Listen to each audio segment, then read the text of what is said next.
I hope you've had a great weekend and you're ready to come back and do some math because that's what we've got to do.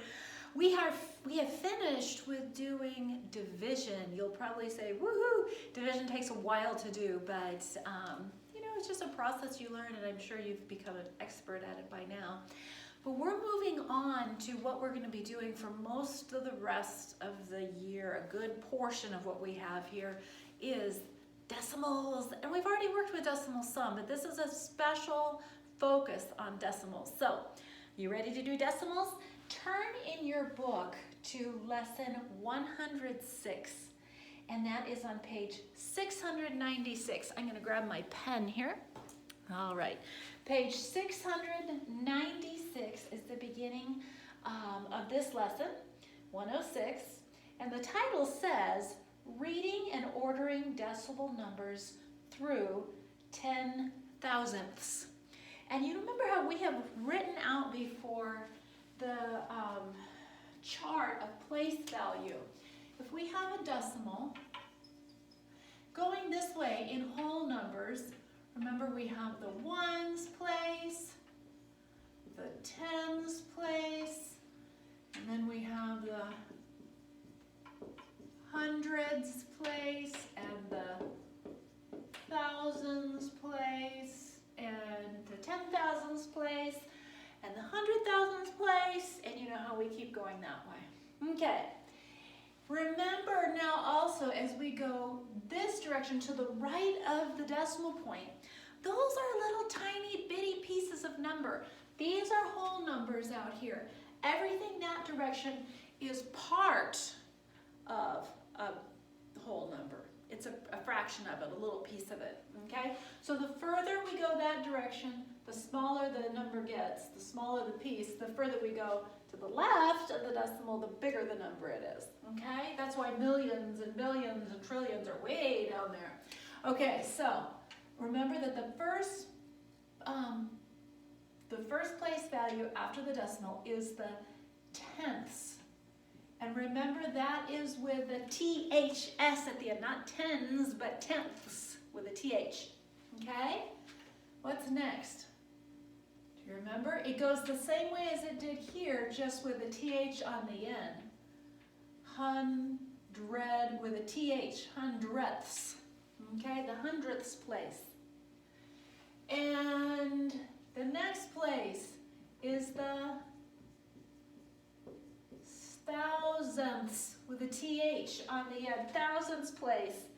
And then the next one is the 10,000ths. I guess I should have put it over here. That one is the 10,000. Oot. I can't write. 10,000. This one is 10,000ths with a TH, okay? So when we're going to read a number, let me just write a number down here. Let's say that I have this number. I'm just making it up. 1, 2, 3, 4.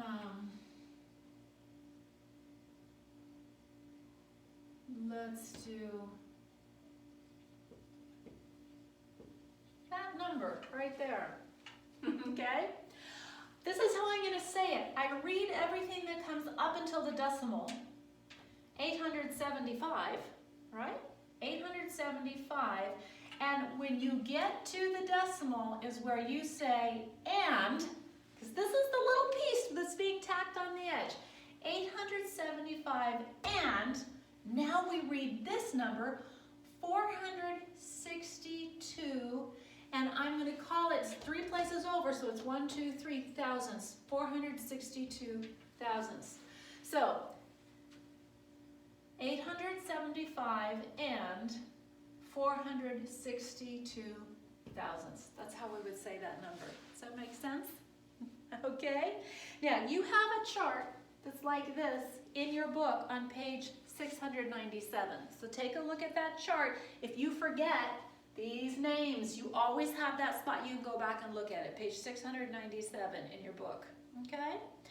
Now, you're going to be doing, they're going to ask you on this lesson to round some numbers.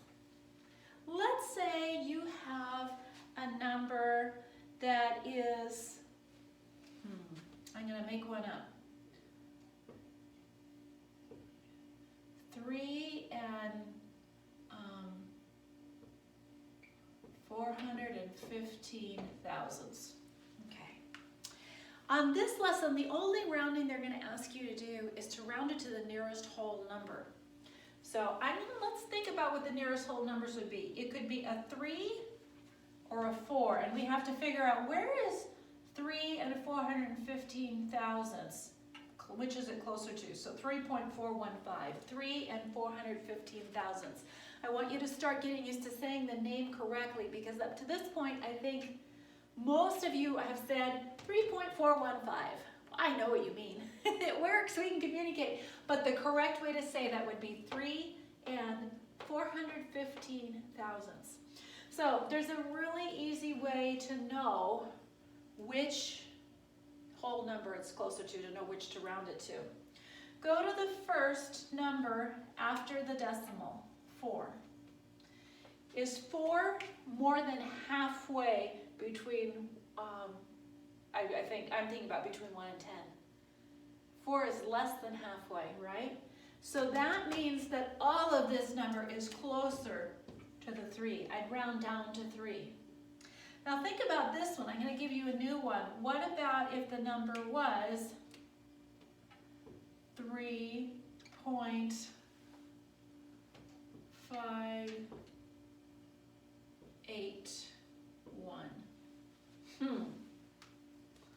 Okay. I'm going to look at the first number. I'm deciding if it should go to 3 or if it should round to 4, either one. Look at the first number after. Ooh, it's halfway. And remember, halfway we're going to round up. But what happens here? It's that we go to the next number over to the right. And it's even bigger. It's an 8. So this definitely is going to round that direction. It's over the halfway point between 3 and 4. Does that make sense to you? So you just have to decide where, if it's closer to the whole number without this or the next number up. And for this number, it's between the 3 or the 4. And go one number at a time across after the decimal to see if it's smaller or bigger than the halfway point than 5. Okay? All right. Now, let's see what else we're going to do with decimals here today. You're going to have to name them. Remember I said we're going to learn to make sure we're saying them the right way. That's one thing you're going to have to do. Oh, you're going to have to compare some numbers too and put them in order from least to greatest. Okay? Okay. So let's do this one. Let's do, what if we have 4.7 and we have 4.75. That's 4 7/10 and 4 75 hundredths. Okay? And if I'm going to put in a greater than or less than or equal to sign, what should it be? Which one is the bigger number? Okay, we're going to start. Our 4s are the same. Got a decimal. We both have 7s. This one doesn't have any more, but this one does. So this is going to be the bigger number, 4 75 hundredths, because it continues on with 5 more hundredths there. Something else you could think about, let's write that in first. So it's a less, 4.7, 4 7/10 is less than 4 75 hundredths. Think about this. You could add a 0 to this to make them end at the same place. Remember how that doesn't change the value to add zeros at the end of decimal numbers? So you know that 75 is bigger than 70. So that's another way to look at it. Okay? How about if you are asked to put some numbers in order? Let's say that we have these numbers. If we have 3.2, 3.15 and 3.25. Okay, 3 2/10 3 and 1500ths, and 3 and 2500ths. What would be the correct order to put these in? Which one is going to be the smallest one? This one looks shorter because it only goes to the tenths place. But that could be deceiving, because what you're going to do is you're going to look at the tenths place on each number and see if there's one that's smaller. This one has a 1. These have 2's in the tenths place. This one has a 1. So 3 and 1500ths is going to come first. So we just use that one. Now we're going to look at this one. Now we're going to look at the next place value. This one has nothing, and that one has a 5. So that's the bigger one. So we have to put 3 and 2 tenths next, and then 3 and 2500ths. That's how you'll decide the order. So you're going to go place value by place value. Check your tenths first, then check your hundredths. Okay? Tenths, then hundredths. And you're going to put them in order according to which numbers are smaller or larger that way. Okay? All right. One more thing. This lesson has a lot of different things to do with decimals, kind of like a little introduction. If you look at, I've been working on page 698. I didn't do the examples they had. I made my own examples of something similar. But I want you to look at example 5. It says, write 457 thousandths as a fraction. It's written 0.4557, right? Yep, 57. Okay, we want to write that as a fraction and then name each number, okay? It helps to name this one first. We would say that this one is 457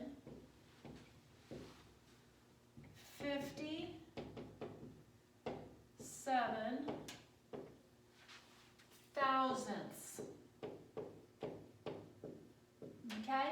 Once you've named that correctly, 457 thousandths, it's easy to think what that would be as a fraction, because you would have 457 thousandths.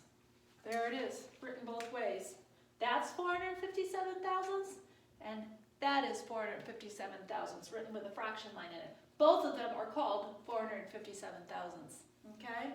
If you have a number that is 7/10 as a fraction, that would be written 7/10, 7/10. If you have a number 2500ths as a fraction, that is written 2500ths, 25/100. So it's really easy to change decimal numbers into fraction numbers because they're all going to have either a 10 on the bottom, 100 on the bottom, 1,000 on the bottom. Could have a 10,000 on the bottom. I don't think you'll have any like that, but they could, okay? So your assignment for today is to do the lesson practice, page 699. Page 699, and you are doing A through J. And then you're going to do the lesson 106 worksheet. Now, I want to do the first problem with you from the A in the assignment in the book, because it has those funny coins that we talked about quite a long time ago. I was going to go back and remind myself what they were called, and I forgot to. I don't remember what they were called. But if you look at A, it's showing us a set of coins, and the one that there are 5 of, these little 5 ones that have little holes in the middle, those are the ones that were worth a portion of a penny, 1,000th of a dollar. 10 of those equaled 1 penny. So I want to do this one with you because otherwise it's going to be tricky. We don't have this kind of money anymore. So it's hard since you guys none of us are using this kind of money all the time. It's hard to understand it. So let's look at A. It says, write the amount as a decimal number using words and in word, decimal, and fraction form. Okay, so that seems kind of repetitive to me because you're going to write it in words, but then it says word again. So it's just 3 ways. We're going to write it in words, we're writing it as a decimal, and we're writing it as a fraction. That is what they want. Okay? So they show us 2 pennies, and they show us these 5 little coins that are, 10 of those equal 1 penny. Those are worth, they look like little donuts, donut money. Okay? So think about, these are worth 1 cent each, right? And these are worth a 1/10 of a cent each. Okay? So, when we're looking at, these are in thousandths. Okay? So, in thousandths, this is why I'm doing this with you, because it's confusing. These are worth 10 thousandths of a dollar. So each of those are 10 thousandths. And these are each worth 1 thousandth with a TH, thousandths of a dollar. So we have 10, 20, 21, 22, 23, 24, 25, 25 thousandth. Okay? So a 25 with 1,000 underneath it. I'm making sure I'm doing this right, because I have to concentrate on this one. We were right, yay! 25,000th is how we would write that. So write that down, 25,000th. Let's write that as a decimal number, 0.025. Now, I want you to think about why I had to put a 0 first. I needed my 5 to end at the thousandths place. So that would be there. There's the 2. I have to fill in a 0 there. And you always have to put a 0 in the ones place if there's no ones number. So it's 0.025. That is 25 thousandths. And then to write it as words, 25 thousandths.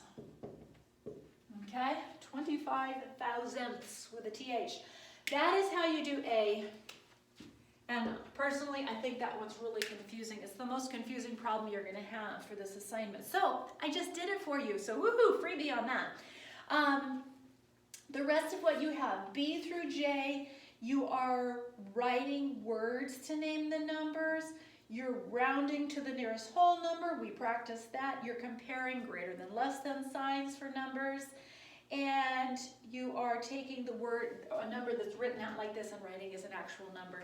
On your worksheet, you have the exact same thing. So you can do either order. You can do this one first or the book first. It'll be a pretty quick assignment for you. Let me know if you have any questions. Hope you enjoy your intro lesson to decimals. See ya!